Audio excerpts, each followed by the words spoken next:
Hey guys, the Bearded Beast of Duloc here. Today I want to talk a little bit about low carb eating lifestyles. I eat a low carb lifestyle and I wanted to share a little bit with you about why I do it, is it for you, that sort of thing. First off, let me give you a little bit of background on my eating. I grew up eating just tons and tons of junk. Boxed macaroni and cheese, crappy processed hot dogs, frozen pizzas and frozen dinners and frozen burritos, and not a lot of quality, fresh meals, ingredients. I ate processed crap, and that's the best word to describe it, crap. That's basically how I was raised. And when I was a teen, my body was very forgiving. I could eat that stuff, and it wasn't an issue because I had such a fast metabolism. But over time, my metabolism started to slow a little bit, but I also noticed that it seemed like I was becoming a little more insulin sensitive. For those of you that don't know what that is, just Google insulin sensitive or insulin sensitivity, and you'll learn a little bit more about what that is. But I just didn't seem to be handling carbs as well, and couple that with the fact that like everybody in my family is gaining weight and getting diabetic when they're 45, 50 years old, despite not living on what we would consider a super unhealthy diet. It made me personally ask some questions. Okay, when I see my mom, my aunt, other folks who aren't out there pounding beer and eating Doritos at every meal, when I see these folks having a hard time maintaining a decent weight and not eating junk, then I started asking questions. The conclusions I came to are that over time, some of us are more likely to develop some sensitivity. Some of us are more likely to develop an insulin sensitivity, and it makes it harder for us to handle higher carb lifestyles. I'm no rocket surgeon. I can't speak this eloquently. I've read a lot about it, but if you have any questions, I encourage you to hit the internet and check it out for yourself. So basically, I spent my early years doing the frequent feeding thing, eating 30 to 40 grams of protein every 2.5 to 3 hours, eating a lot of carbs, and that worked great. Built up them their biceps, and that was a great lifestyle. But now that I'm older, I can't eat as much during the day, so the low carb has really been a great a lifestyle change for me. One of the benefits of low carb eating is that I don't feel sluggish during the day. Another huge benefit I get is that I sleep much better.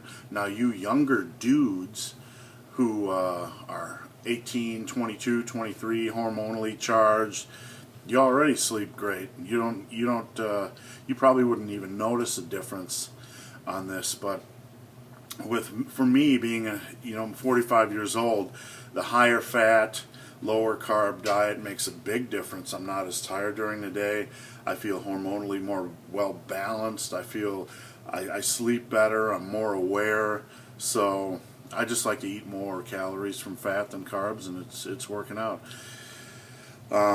This isn't a lifestyle I would ever try to push on anyone. I don't think it's necessarily the greatest for younger guys with fast metabolisms because it's a challenging lifestyle. It's not an easy lifestyle to adopt, and here's why. Okay, when you eat low carb, you're relying on proteins and fats. If you don't know how to cook, this is going to be an impossible lifestyle for you. When I first started this lifestyle, it was darn near impossible for me. I thought I knew how to cook, but kids, I did not know how to cook. So the more time I spent investing in searching down low-carb recipes online and learning how to cook, the easier this became. Now here's, I don't know if you can hear the cat at my feet trying to get my attention. Here's the good thing about it. If you're interested in this lifestyle, you can pretty much Google anything, okay? You could Google low-carb cheesecake, low-carb beef stroganoff, low-carb whatever, and you're going to find 100 recipes that actually taste great and that you can make for this lifestyle.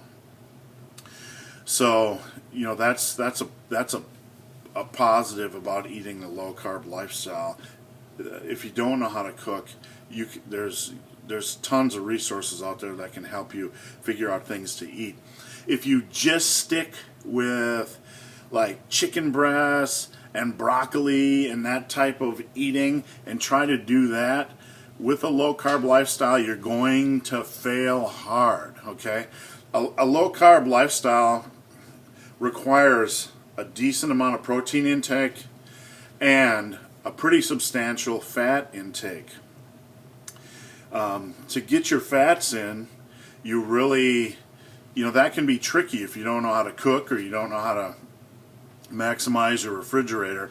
I rely a lot on cheese, heavy cream, cream cheese, eggs, fatty cuts of beef, bacon, and those sorts of things. I make a lot of cream sauces.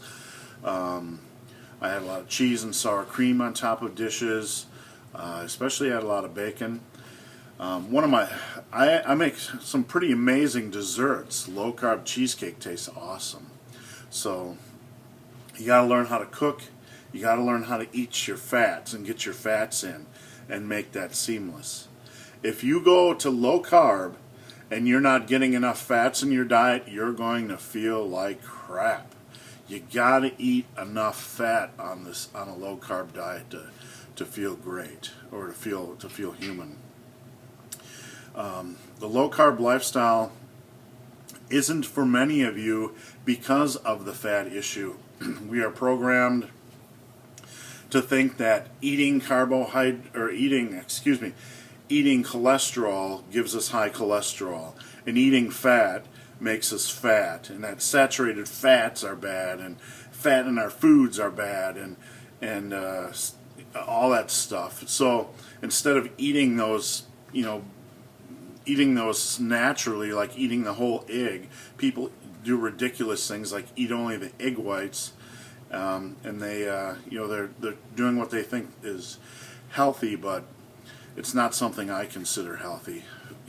Any food that comes from an animal or the ground is pretty much a safe choice.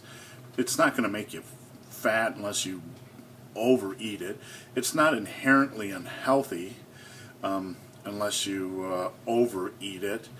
And look, kids, most of us don't get fat or unhealthy eating large quantities of eggs or that sort of thing. Most of us have issues with Doritos and cakes and Cheetos and pies and all that kind of stuff. So a lot of you will have an issue with a low carb lifestyle because you have to eat more fat, but I encourage you to do your own research. I'm not trying to convert you. I'm not trying to sway you off of these things that cholesterol is bad and saturated fat is bad. I don't believe in it. The body produces much more cholesterol naturally than I could ever eat per day. I don't fear saturated fats, and I feel comfortable with my decisions. I've done my research, and once again, I'm not trying to convert you, just encourage you to do your own research. So I'm sorry this video has been a little bit long, but I hope this has helped somewhat. Kids, if you have any questions, leave them in the comments. And this has been the Bearded Beast of Duloc. The Bearded Beast of Duloc. Subscribe. If you enjoyed this, subscribe to my channel. Thanks, and have a good weekend.